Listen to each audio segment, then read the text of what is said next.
everyone. Welcome back to the 240th episode of the Internet of Things podcast. This is your host, Stacey Higginbotham, and your co-host, Kevin Toffel. And we have a stellar show for you today. We're going to be talking about Wink, maybe taking its final breath, Apple gearing up for the smart home, Google and its attempt to buy Fitbit, perhaps, plus funding for Particle, Microsoft making some big announcements around the IoT Edge. We've got some hacked smart bulbs. We've got researchers boosting Wi-Fi. And we've got a lot of news about small products and services coming to the smart home. We also have our sponsor Nutanix talking about obstacles to bringing in the IoT, and our guest this week is Massimo Russo, who is managing director and a senior partner at BCG. He's going to be talking about the incumbent advantage in the industrial and enterprise IoT. And it is awesome. So let's get started with our show. But first, a message from our sponsor. This week's sponsor is Affero. Why do you need the Affero platform? Because you're building multiple smart products at scale. You need end-user experience that amplifies your brand, security and data integrity that you can trust, response times measured in milliseconds, consistent development and technology reuse, all in a single mobile app for all of your devices. This is all built on the 5th largest patent portfolio in IoT, and if you want it all, Affero delivers. So get started at affero.io. That's AFERO.io. Okay, Kevin. So much news this week. The Verge did some excellent reporting and found out that Wink employees haven't been paid for a couple of weeks, and it looks like a deal to bring financing to Wink and actually to will.i.am's companies has maybe not fallen through, but it's been delayed enough that people are running out of money. Yeah, that's not good. You combine that with the lack of anything new or news out of Wink for the past, at least 18 months. And let's just call it a response. I know you've reached out to them multiple times just to see what's what. And yeah, it's radio silence. So people not getting paid, always a bad sign. Wink has not been updating things. A good watermark, I think, for the whole health of the smart home is actually, as much as we may hate it, this Google Nest transition. Because if you're awake and functioning in this space, you're probably trying to do something with it. Mm-hmm. And if you're not, it's over. It's over. According to The Verge, they spoke to employees under anonymity. Those folks still want to get paid, of course. Payments had been late basically all year, they say, and now it's been, most recently, 7 weeks without a paycheck. On the plus side, there's probably some really good smart home people running around. Mm-hmm. Snap those guys up. I agree. And assuming Wink goes away, let's just, worst case, we've talked about this before. We've stopped recommending Wink for some time as like the mainstream smart home hub. And SmartThings is pretty much the go-to, I guess. It's what you got. But maybe we've got something new coming up. We'll talk about it in a minute with Apple. But really, with Wink, I would transition to SmartThings if you're super nerdy and you want to do that. Plus, if you've already been working with Wink, SmartThings is not going to be that much more complicated. It's probably too much to jump in on its own, but now that you've been doing Wink for a while, I feel like you can graduate. For the do-it-yourselfers, there are many other options out there. Oh, yeah. And we've talked about them before Habitat, with Home Assistant, Habitat. And there's a bunch, but that's why I said mainstream. Off-the-shelf product, SmartThings is probably it. Maybe the Amazon Echo Plus, you lose one radio, but you lose Z-Wave, and there's a lot of good Z-Wave products out there. But it is an option. Yep. So maybe, though, we'll get something exciting from Apple. You didn't really just say that. Okay, I did. The reason I say this is because Bloomberg, which Mark Gurman knows what he's talking about when it comes to Apple. So yes, he does. He says that Apple is hiring a team to work on new smart home software to catch up to Google and Amazon. They also did, a couple small updates to their HomePod. It did not do super well. And Mark Gurman says that Andreas Gall, whose company Silk Labs was acquired by Apple last year. We talked about that. Silk Labs was actually one of the first companies I profiled in my newsletter when I started it up. So gals making software, this could happen, maybe? Well, and let's say it does. I still have an issue in that it's going to be for iOS people only, which sometimes I am, sometimes I'm not, depending on the month, I guess, because I switch back and forth. So you've already limited your audience. And secondly, or the area they need to work on is getting more devices. And Mark reports that Apple has listed about 450 compatible HomeKit devices on its website from third parties, whereas Amazon works with 85,000 smart home products from 9,500 manufacturers. Google has 10,000 devices from 1,000 brands. So there's just that lack of choice that irks me about it. But quality. That's True. always been Apple's thing. Now, I will say, Apple has budged. And I think it's important to note that like when it launched with its hardware-centric focus and people rebelled against it. So remember, that was hardware security. Yeah. Right. It was hardware security. Right. They adapted to that. And I'm wondering I don't think they're going to go build like a reference design like Amazon did, or a Madame A voice services device, but they are learning, and it's possible that they now feel like they could build something. I don't think it'll be interoperable. I do think it could be compelling. Now, I also think that if they're going to rely on Siri to control this, and maybe they won't, maybe they'll do something really stellar and interesting and Apple-y. But if they're relying on Siri, they've got some issues because, the HomePod, they sent out an update with some, this week. Yeah, this week with pretty small updates, right, Kevin? So yes, Apple put out a HomePod update for iOS 13.2 just this week, and it was going to add something really key that the HomePod's been missing. And that's multi-user support, so multiple people, multiple information, kind of like voice match that we have on our other systems. But it started bricking HomePod, so it was pulled before I could actually try and install it, which is actually a good thing because I don't want to brick mine. Yeah, so, one to note here, yay, Apple's returning to HomePod, which it probably needs to do if it's going to have a seat at the smart home table. And B, it's looking at multi-user environments, which is clearly what the home is as opposed to a phone, which is, single users. But unfortunately, we don't know how much farther to take this. So I think this will be something to watch, hopefully, over the next year.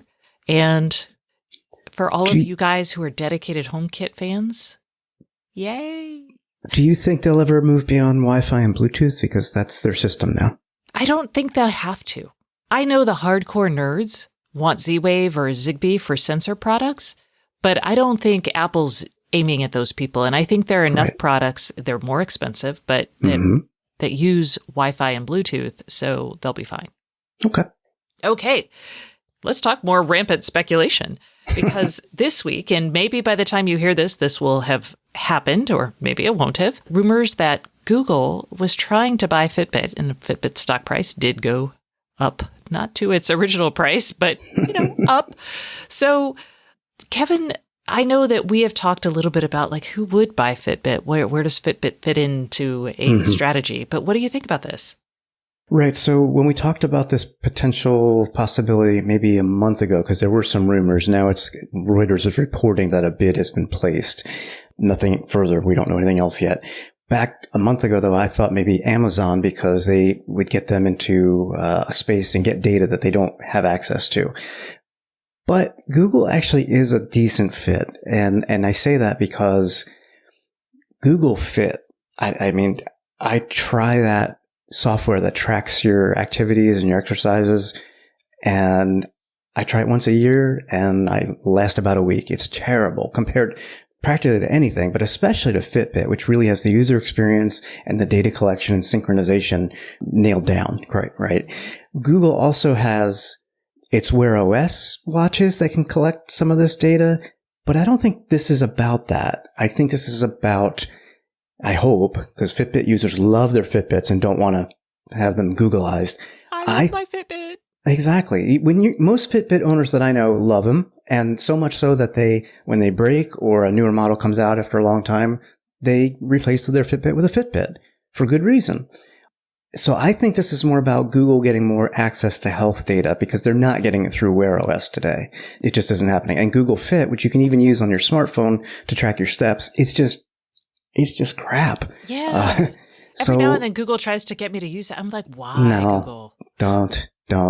I mean, it's just not in their wheelhouse, but Fitbit has nailed it, as I've said. So my thought, and I wrote a blog post about this, is that maybe the Google Fit software becomes Google Fitbit, who knows, where they integrate all of the Fitbit smarts into the Google Fit app. But they leave the Fitbit devices mainly alone because it's got such great brand recognition, it works so well. It's so much more enjoyable to use than a Wear OS device. And I know Fitbit owners would probably be happy to see that happen.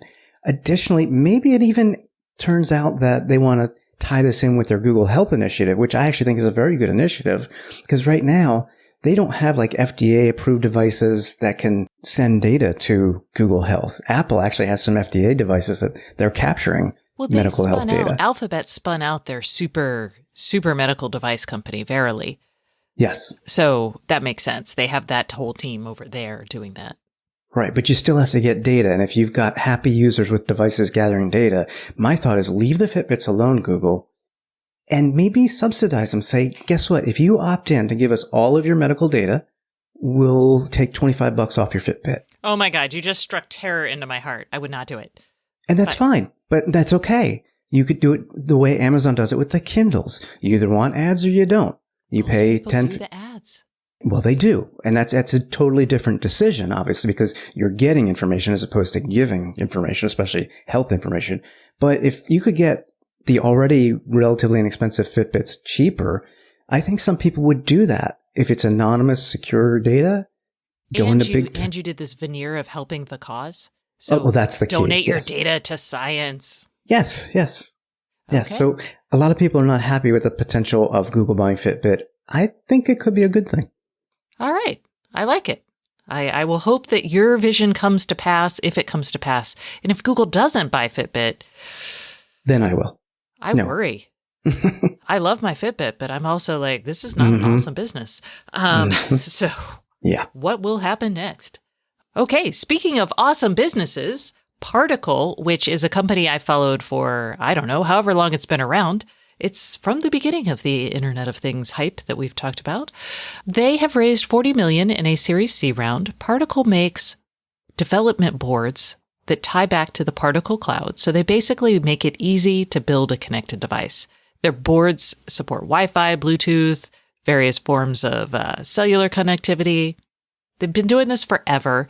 And what's happened is their customers, like Jacuzzi is one of their customers, they will buy these boards, put them in their products, and then if those products do well, boom, Particle sells a whole bunch more particles. And so what Zach Sapala, the CEO of Particle, told me during a call was that the average size of their customer has grown by 70%, which means two things.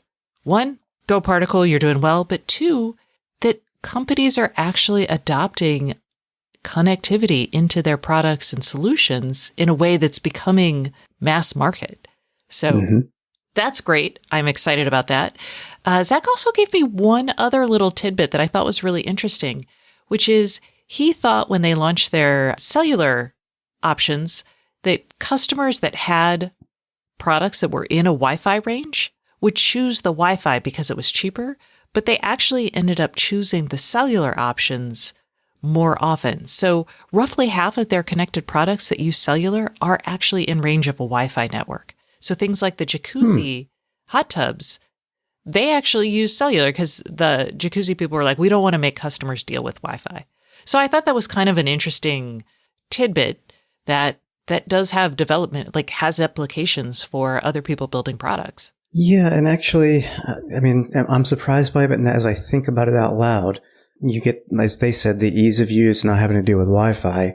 You also have the potential for products that you hadn't even imagined yet because you don't have to be limited by Wi-Fi. So maybe Jacuzzi says, hey, if you've got a 20-acre property and you want your Jacuzzi in the middle of it, you don't have Wi-Fi. Look, we have a module that'll work for that. I mean, yeah, it's...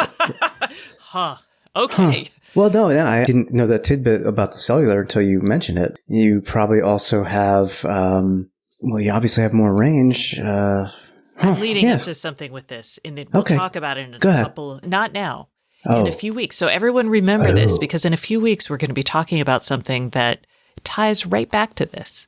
So jot down that stat or keep it in your brain that manufacturers building consumer products and apparently industrial products and enterprise products are choosing cellular over Wi-Fi, even in places where there is Wi-Fi. Does Particle make money by folks using their Particle Cloud? Like, is there a subscription for that as well? There is a subscription for additional services, and then there's the boards. So yes. Good. All right. Let's talk about Microsoft. This week, Microsoft made a big announcement at, I believe it was the IoT Solutions World Congress, blah, blah, in Barcelona. Barcelona. People were very excited. I didn't go. I just, no. Yeah. Just no. But Microsoft is really investing in the IoT edge. And this is really important because Microsoft is actually, I don't want to say it's leading AWS, but it is a far more credible solution with big companies than AWS has been so far. The legacy people, they're all Microsoft and have been, and that's that. So yes. In 2018, they did announce that they were going to invest $5 billion in IoT and, quote, the intelligent edge. So, we kind of expect something from this. And what they've done now is they've announced a bunch of new things. They've done 11 new industry-focused application templates in real estate, retail, healthcare, government, and energy. And those are basically, we talk about this all the time, but normal people do not want to build IoT applications from scratch. They want something that they can just take and use. A blueprint or something, absolutely. So that's what this is. They're also allowing people to build custom user roles, which is really important in the enterprise. So you get fine-grained access to control data and actions. So maybe, Kevin, you could see the temperature in your office, but I'm not going to let you control it. Or maybe I'll let you change it by like 1 or 2 degrees, but that's about it. And then they talked about a new pricing model coming in 2020 to help as usage scales up. It'll be more predictable. We'll see what that actually looks like. But lots of stuff, too much to go into here, and then lots of fun use cases that most of which we've kind of heard from, but, still good. Yeah. I would say everybody who's interested, definitely read the link that we'll have in the show notes because there is a lot in here, more than we can cover, and there's some impressive improvements here. Yeah. So go Microsoft. I kind of call this Microsoft's making its IoT products legit. And it really is. So, yay. And it's not just because I moved to Seattle, because AWS is also in Seattle. So, it's not regionalism here. Okay. And now it's time to talk about innovations, specifically boosting Wi-Fi range. Kevin? Yeah, this is specific to IoT devices because the experiment, I guess I would say, this is from researchers at BYU, Washington University, and the University of Utah. They've got a software upgrade for Wi-Fi networks that essentially can boost Wi-Fi over 60 additional meters, but only for IoT devices. And the reason why is because you cannot send a lot of data in this solution that they have engineered. Literally a single bit per second, right? 1 bit, 8 bytes, doesn't sound like much, but a sensor may just be, maybe the state of a bulb or something could fit into that 1 bit. It definitely makes sense for IoT type devices. So apparently they're using something called the on-off noise power communication protocol that they've developed. So I don't know anything about it. I haven't read their research paper, but they've gotten up to 67 meters further boost by using this technique or this protocol. Oh, wow. That's awesome. And that's long. Yes. I was like, that could cover your jacuzzi in the middle of your 20-acre property. That's right. Well, there we go. Acres to meters. Never mind. I have to get the property in the jacuzzi, so we have time to figure that out. All right. We'll work on that. Mm-hmm. Okay. And we also have a security story. Actually, we have 2 Of course we do. Exactly. It's a day ending in Y. So this is based off of a research paper that's really interesting. It's from the University of Texas, and it talks about information leakage via light bulbs, specifically smart lights. The paper does a lot more than that. It's not just smart lights. It's basically, there's several, I hesitate to call them attacks because they're almost just more information gathering techniques. So it's like being able to infer what video is being watched by looking at the light from your television screen. So I'm like, is that a smart light bulb thing? No. Is that something that's basically like an AI-based attack inference? It's not an attack. But they do talk about being able to use smart lights to exfiltrate information and to do it remotely. And I'm going to be honest, it's a 28-page research paper. I will link to it in the story, but weekend reading. It's tough. It's hard. Basically, what they're talking about is using smart bulbs you can remotely control them for up to 50 meters, and it basically lets them control the invisible wave spectrum. So things that basically you can control these lights to flash, we'll call it subliminal messages to your appliances and smartphones. They're not subliminal, but we don't see them. We can't see them, right? And so it could actually use those infrared wavelengths to access the data on your network. Scary. It is scary. It feels, I would love someone smarter than I am to read this paper and be like, well, it's going to be computationally intensive to do this. That doesn't mean it won't happen. And once someone's done it and has the right algorithms, I can assume you could buy it on the dark web for, I don't know, relatively cheap. But yes, I should just tell you to read the paper because it's way involved, way more involved than I want. This is not a project we're going to undertake. Exactly. Yes. So let's talk about another security threat. A little bit more fun. No, more appalling. I don't know. Yes, appalling. I'm going to preface it by saying, don't connect your smartphone to any car that you rent. Okay. Having said that, an individual by the name of Masamba Sinclair did just that with a rented Ford Expedition that he got from Enterprise back in May. He used the Ford Pass app, which I have on my car, which is a Ford, but it's my car, so I don't mind doing it. He was excited that he could unlock the car and start it up and remotely see where it was when he parked it and all that.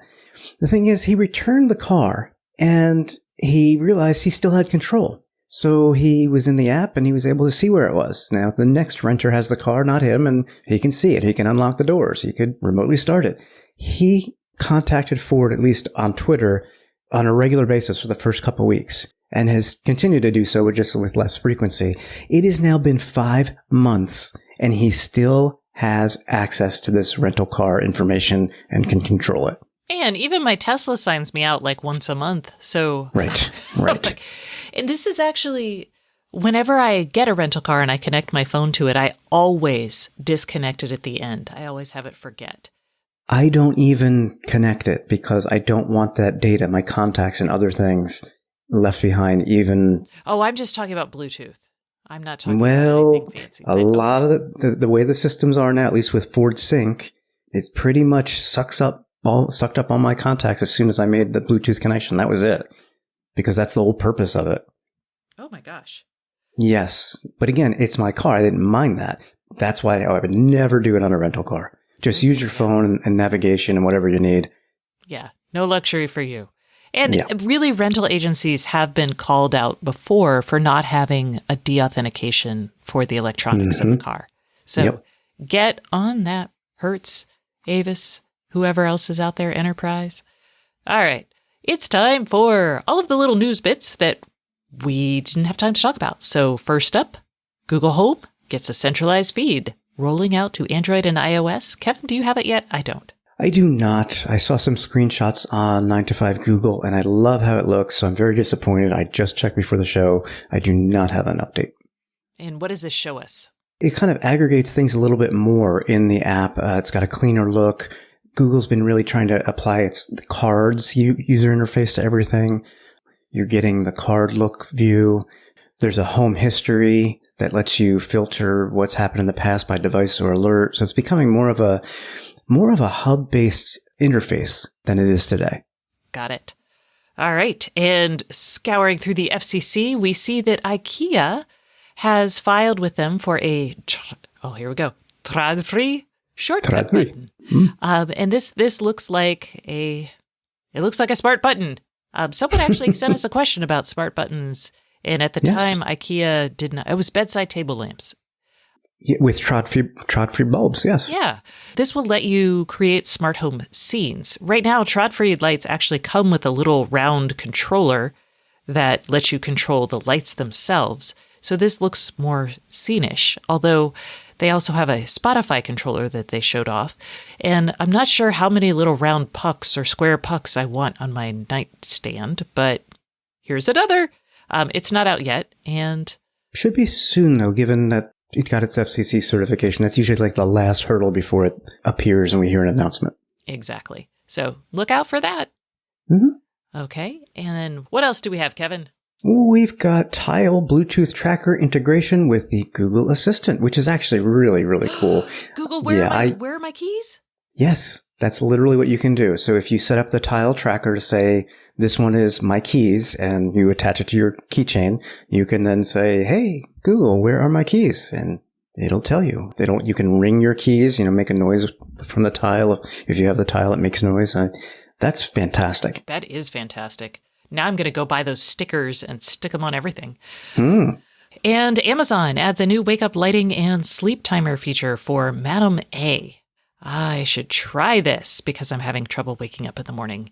But what does this do, Kevin? Before this came out, you could use Madam A to control your lights, and you could use Madam A to set timers. This lets you put those two features together. So that way your bedroom lamp could go on at dawn, for example, to start waking you up, which is nice. You can set wake-up lighting and sleep timers for all of your lights. You can say set a sleep minute timer with lights for 30 minutes, etc. You can also brighten or dim your smart lights with routines, which is something apparently you could not do. Yeah, because it was just like you could turn it on, but now I could set an alarm for like 7:30 and then have it gradually wake me up like that Philips Hue bulb thing or the Philips Hues. Okay, cool. Yeah, you get a range of 5 minutes to 1 hour to have them gradually dim or brighten. Nice. Okay. And just so people know, the Amazon Echo Bud reviews came out this week. I have yet to try them. I don't know if I'm super excited about them, but I'm still holding out for the glasses. But people like the way they sound, and they're sweat resistant. They have 5 hours of talk time. They let you automatically talk to Madam A, and they're only $130. That's not too bad, considering that Apple just came out with their AirPod Pros yesterday. They're going to be $250, I believe. You're not going to be talking to Madam A, you're going to be talking to Siri. And this doesn't really do much, like to replace Madam A on the phone, but I never use Madam A on the phone. It's a horrible user experience for me, so I'm kind of excited to see if this is faster. Is it horrible because it's so slow? Okay, because this will rely on that. I was thinking if it's a visual thing, at least the audio in the earbuds would actually help with that. But if it's too slow, this is not going to speed it up. Ah! Yeah. Okay. Yeah, I don't know why mine's so slow. Remember when I had that Amazon smart home person come to my house? He was surprised at how slow it was too. And he's like, maybe it's because you have so many devices? It could be. But I've since switched my phone and eliminated a lot of my devices, and it's still really laggy.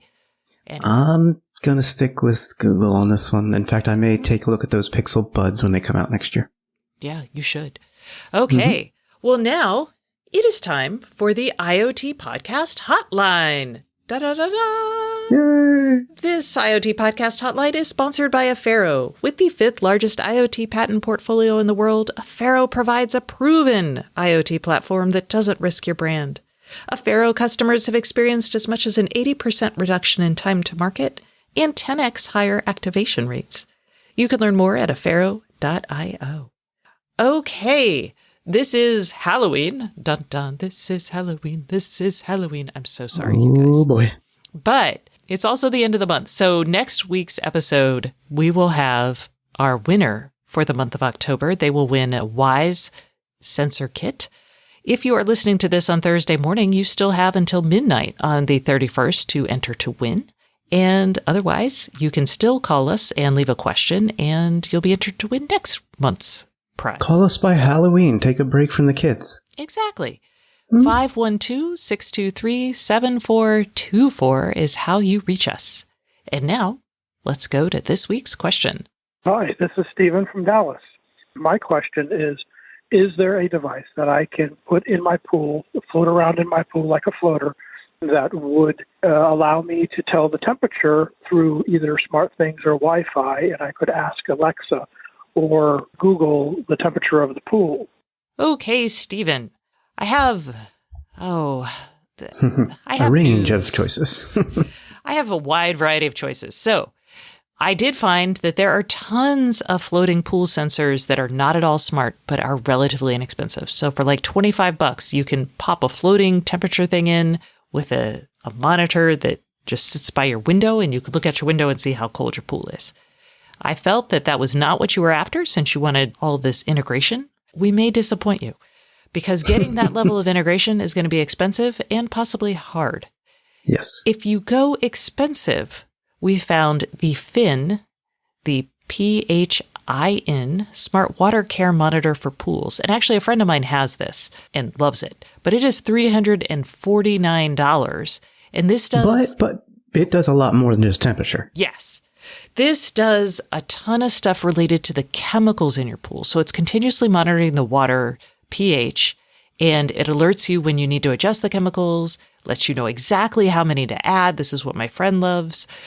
And it works with any of the chemicals that you can buy, any brand. So, yay. Well, but it's $350, and again, you're getting more than temperature. You're only going to get that in an app, though. You're not going to be able to ask a smart assistant what the temperature is. Yeah, we haven't seen integration with Google or Madame A. Right. So the bottom line here is you can do alerts on the app. It's got way more functionality. It works with salt, chlorine, bromine. I don't even know what that is. Hot tubs. And I mean, it looks pretty cool, but yeah, it's definitely... Do you want to spend that much money is the question. Pools are expensive. So I say that's true. Probably.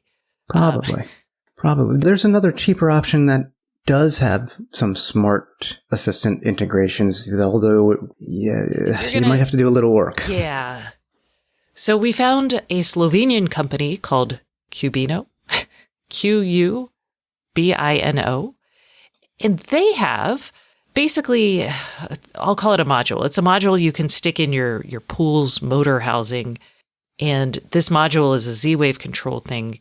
You can use it to remotely control your pool pumps. And then there's and your lights as well. And your lights. Depending on how many things you want to control, you're going to go with like a 1 relay or 2 or 3 relay. And then they have a sensor probe that attaches to that will also measure the water temperature. This is a Z-Wave device. It works with SmartThings. What's unclear is how well the temperature sensing works with SmartThings. So this does say that the actual modules themselves work really well. And the reason we really don't know is because this is not a natively supported SmartThings device, but because it has Z-Wave, some folks on the SmartThings community put together a device handler for the Qubino line of products. And according to the author of the Groovy code that wrote the device handler, he says temperature should show. So there you have it. And if you tie it into SmartThings, then you can tie it into Google or Madame A. And it's less expensive too, because how much was that relay? The relay was about $45 to $50 on Amazon, and the temperature probe was $14.99. That's a lot cheaper than $350. But it is going to be a lot more work. But you get your voice assistant. So those seem to be your options at this moment in time. Let me know if I've missed something, because we get a lot of questions about smart pools, and it's not an area that I spend a lot of time on because I don't have a pool. So there you go. All right. Well, y'all, stay tuned for our guest, Massimo Russo, who is managing director and a senior partner at Boston Consulting Group. He's talking about how incumbents can use their existing advantage in building out smart platforms. And we also have a conversation about how startups can work with big companies. So all of this and more await you after a message from our sponsor. Hey everyone, we are taking a quick break from this week's podcast for a message from our sponsor. This week's sponsor is Nutanix. Nutanix software unifies private, public, and distributed clouds. Plus, it empowers IT to deliver applications and data that power their businesses. Now, I have Sachin Vagani here to share a bit about the obstacles facing the IoT. Sachin, IoT is projected to be more than $1 trillion market by 2025. What are the obstacles in the way of that actually happening? Stacy, there's two kinds of obstacles, technical and non-technical. On the technology side, IoT is a combination of many different technology challenges. Challenges around containerizing applications or using advanced data processing concepts like AI and data analytics. It's about application and device security at literally planet scale, and so on and so forth. These technical challenges translate to non-technical challenges for an organization as well. They feel stretched in terms of the type of talent that they need to onboard to make an IoT project successful. They need a combination of talents around Kubernetes and TensorFlow and data processing and security and so on, which stretches their budgets on a given IoT project or even stretches the amount of time and resources they need to dedicate to them. Got it. I have heard that's a problem. So what is Nutanix working on to get rid of these obstacles? We're up to many different things, but just to give you some concrete examples, in one instance, we created an AI service on the edge to remove the complexity of end users having to deal with many different kinds of AI hardware ranging from ASICs to FPGAs to GPUs, such that they can focus more on the business logic and on the machine models that they can train and less on how those models need to be operationalized in production. In another instance, we worked with many of our industry partners, ISVs and systems integrators, to create an IoT application library, which provides our end users end-to-end working IoT applications in many different verticals, such that they can get started on reasonably complex IoT projects, literally in one click. And in a different instance, we created an IoT trial for edge computing infrastructure, all hosted in the cloud, so that people can start creating enterprise IoT applications on the edge without having to deploy a single device. Nice. That's very comprehensive. So where can our listeners go to find out more about Nutanix? Stacy, we'd welcome your listeners to come visit us at nutanix.com/IoT and even sign up for a free trial.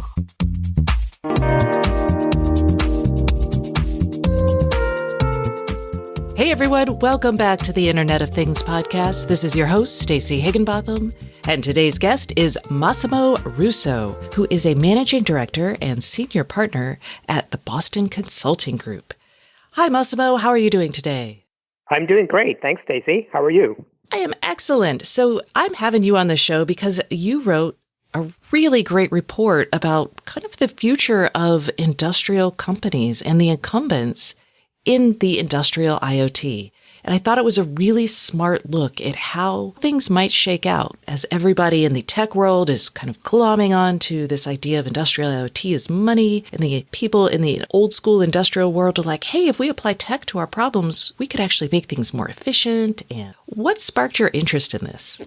Well, I've been actually working with industrial clients for many years, and these are companies that manufacture, produce products, and sell them to other companies. So more of a B2B world than business to consumer. The question that has emerged for many of the companies is, how do I leverage the IoT to generate data from my products and then help either make my products better or make my customers more productive or offer new services that are based on software and data to my customers, and therefore hopefully also grow the top line, expand the portfolio of value that I can deliver to my clients. And what I've seen is that companies are starting to look at the B2C world, and obviously they see Facebook, they see Amazon, Google, and they start thinking about, wow, these companies are so highly valued. They have vibrant digital ecosystems.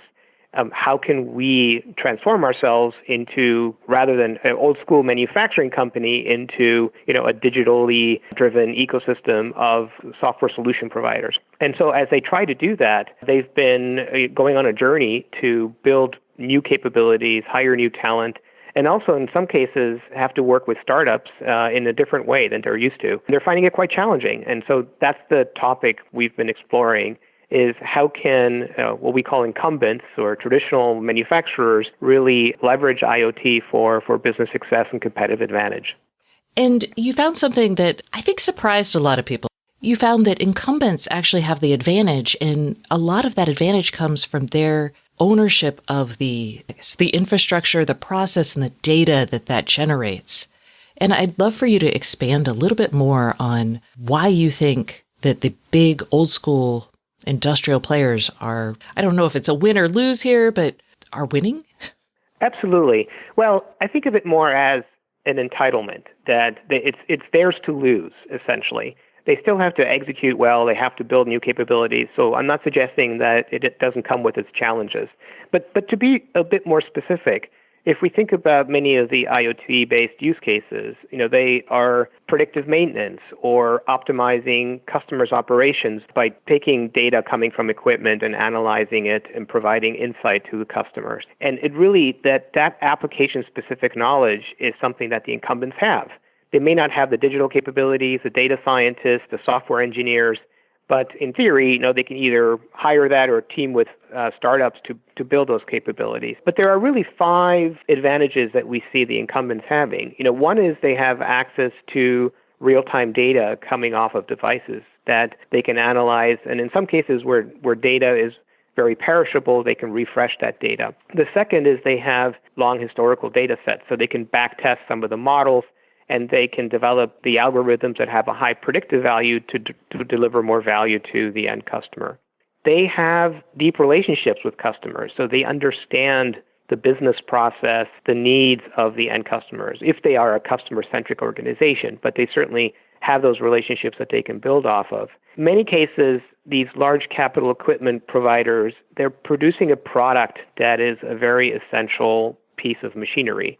If we think about robots in a automotive manufacturing plant or a large paper machine in a paper manufacturing company, these are expensive, critical products. And so again, the supplier of that product has the knowledge and the relationship and can affect how that product is operating. The product itself directly impacts the operations of the customer. So this is an example where if you, again, are delivering a control system in an industrial setting, you have the ability to control and change the parameters of the process. So you have the ability to affect the customer operation, what we call closing the loop. So in theory, if the incumbent the equipment supplier can build up the capability, they have access to the data, they can analyze that data, they have the relationship with the customers to change the business process at the customer, and potentially they can close the loop and on a real-time basis start controlling the way the customer's operations are being executed. And that really is a very powerful, if you like, virtuous cycle that the incumbent can access. An example would be, let's say, John Deere that's working with farmers. They have the ability to both collect sensor information from their equipment, then provide that data to the farmer in a way that allows them to analyze it. And then the farmer can download machine settings or fertilizer prescriptions to improve the yield of the field. And then the equipment itself is smart to be able to set a number of parameters to apply the fertilizer only where it's needed. And so that's an example of a farmer being able to leverage a connected piece of farming equipment on all the analytics to close the loop and improve the yield on their farm. And there are a number of examples like that in the B2B space. I'm glad that you used John Deere because you've mentioned this a couple times, but one of the things that you seem to hit on incumbents needing to do is to reach out and work with startups. I think that's probably a good thing in this case. It's probably also very unfamiliar to a lot of them. And John Deere is a wonderful example because they have acquired several startups in machine learning, in computer vision spaces, but they've also set up a resource center in San Francisco so they can get ideas from the startup community located there. And I think that's a really interesting way for them to go about it. And I think for a lot of the incumbents, it's very scary to think about how to engage with startups because their whole business is hundreds of years old. It's moving slow. It's building reliability. And startups they're scary. So how do you recommend that incumbents look at working with startups? And then what do you recommend for startups to make themselves more attractive to work with incumbents? Stacey, that's a great question. And there are, of course, startups is a very broad swath of companies. What I would think of is there are a lot of capabilities that startups bring that are complementary to what the more traditional incumbent, slow-moving manufacturers have. In particular, companies that are building a platform like John Deere, they can invite startups to build solutions on their platforms. So we see this actually happening more and more. And this is to your question, the future of competition may actually be companies that can successfully develop a broad set of partnerships, including startups, that develop software and analytics solutions leveraging the data that they collect. And that is a way of enhancing the value of the solution that they're providing. There's an example of a global building equipment company, and they actually looked at all the different use cases that they can solve with their equipment and their IoT platform and analytics, and they decided to focus on a core set of 40 or so out of 120. And the other 80, they are partnering with a variety of different startup companies, not only startup, but even open source platforms to build solutions that will be part of that ecosystem and platform. So I would very much encourage the more traditional manufacturing companies to think about the types of products and services that are software and data enabled that will enhance value of their product. Say, like in the John Deere example, if there's a solution that allows a farmer to make a better decision on a particular seed, that can be a third party that provides that solution. And actually nurturing that ecosystem of startups and then having them be part of your platform and your offering is a way to build a much greater value proposition for the incumbent. But maybe more specifically, the way companies can do that is establish an in-house venture capital team. We see that quite often. And to plug into the startup community and be scanning and sensing what are all the different startups out there that could be enhancing the value of our own ecosystem, even if they not so much directly competing, but more in a co-opetition model. I think certainly traditional manufacturing companies need to develop that capability. And we are seeing that. If you look at the funding of industrial or B2B IoT companies, the corporate venture arms are incredibly active, more active than sometimes even the traditional venture arms.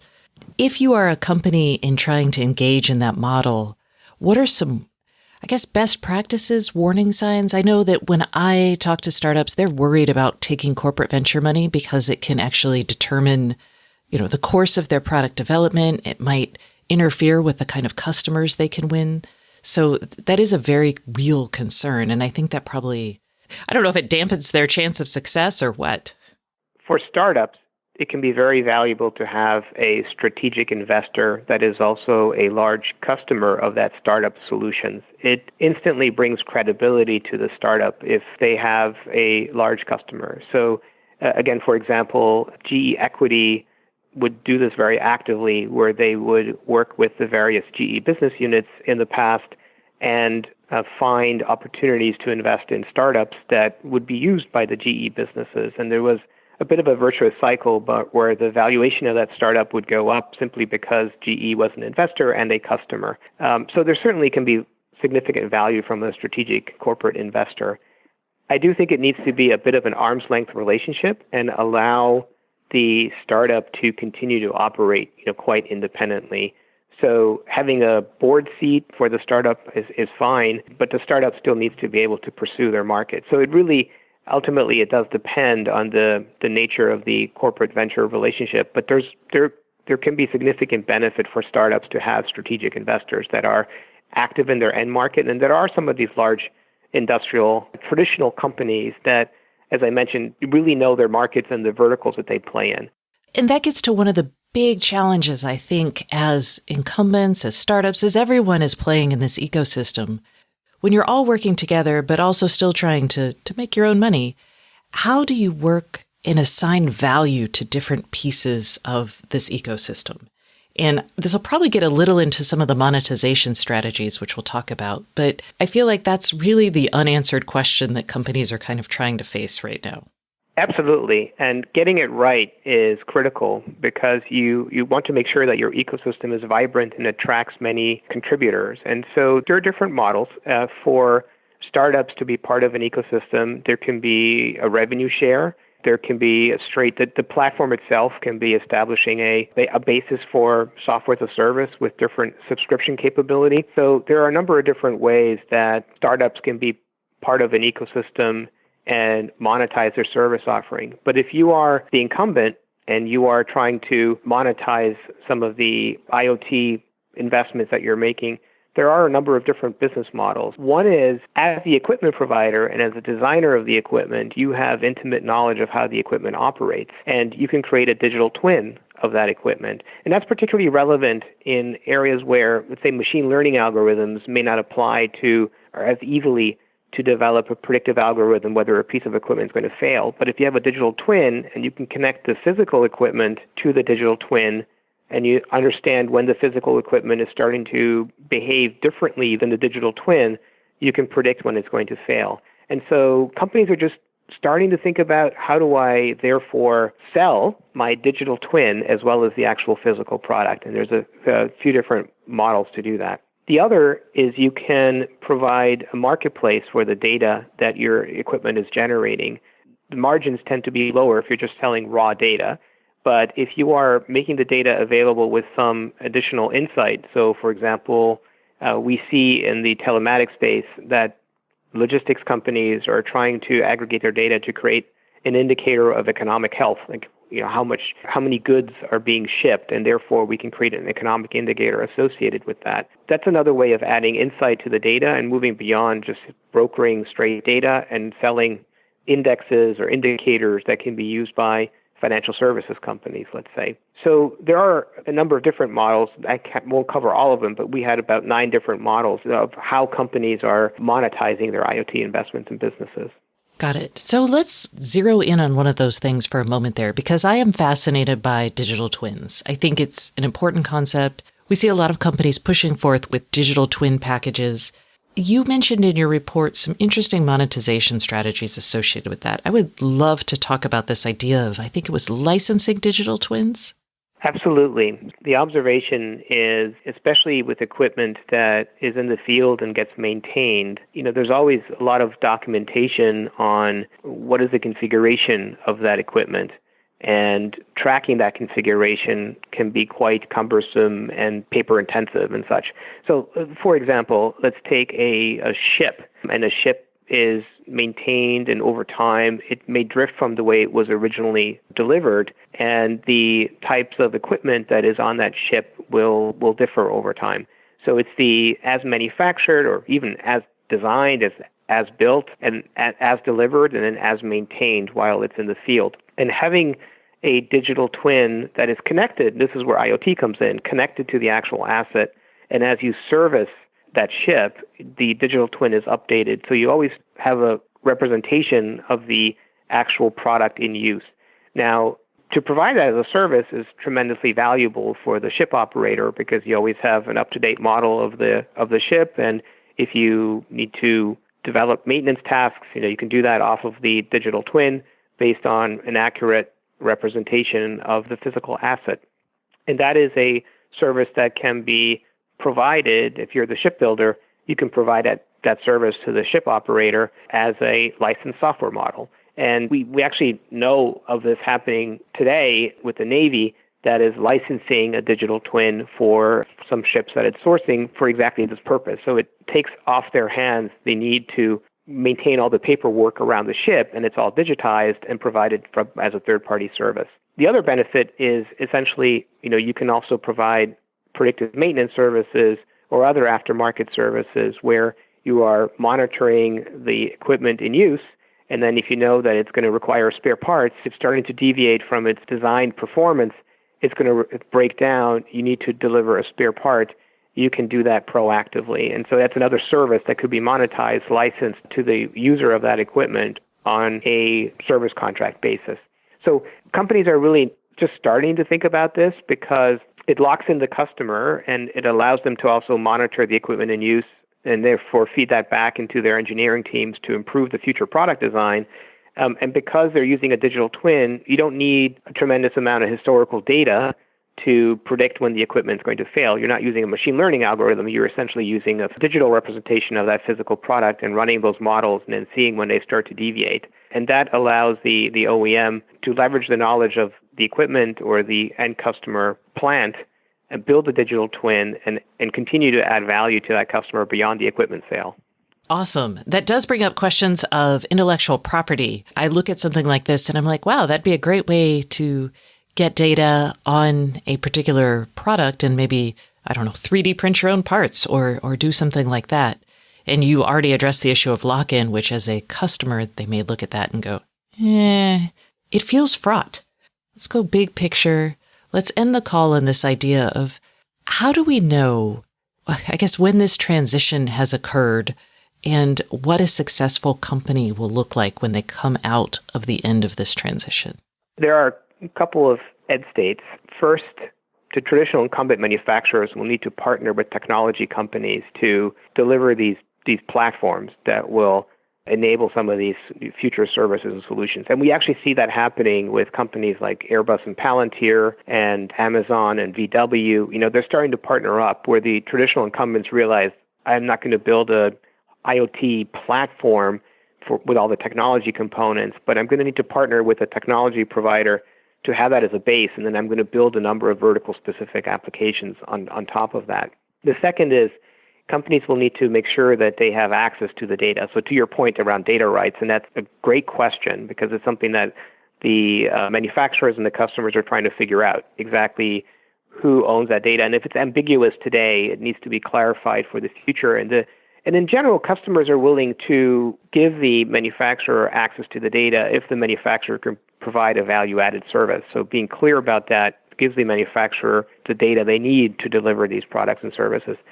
I think this notion of how do you attract a broad set of providers that are going to be part of your ecosystem and leverage your platform is one that you asked. I think that's going to be critical in the future because companies are not going to be competing necessarily just in the traditional value chain and supply chain, but in a much more loosely coupled ecosystem, partnering with startup companies, tech companies, also open source solution providers. And so this notion of competing in ecosystems will be critical. And this competing both in the physical and in the digital world. So the importance of digital twins, capturing the data, and then essentially being able to go from physical to digital in the types of services and solutions that you provide, that really does enhance the relationship between the manufacturer and the customer and creates a very sticky relationship.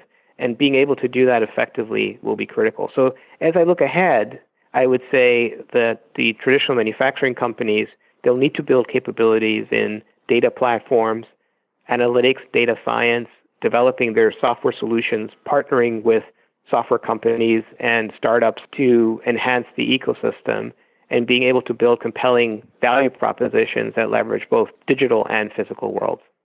Awesome. I will look forward to this, and hopefully it will come to pass. Thank you for coming on the show this week, Massimo. Thank you, Stacy. It's been a pleasure. That's it for this week. Thanks so much for listening. And remember, if you'd like more IoT news, sign up for my newsletter at stacyoniot.com. We'll see you next week.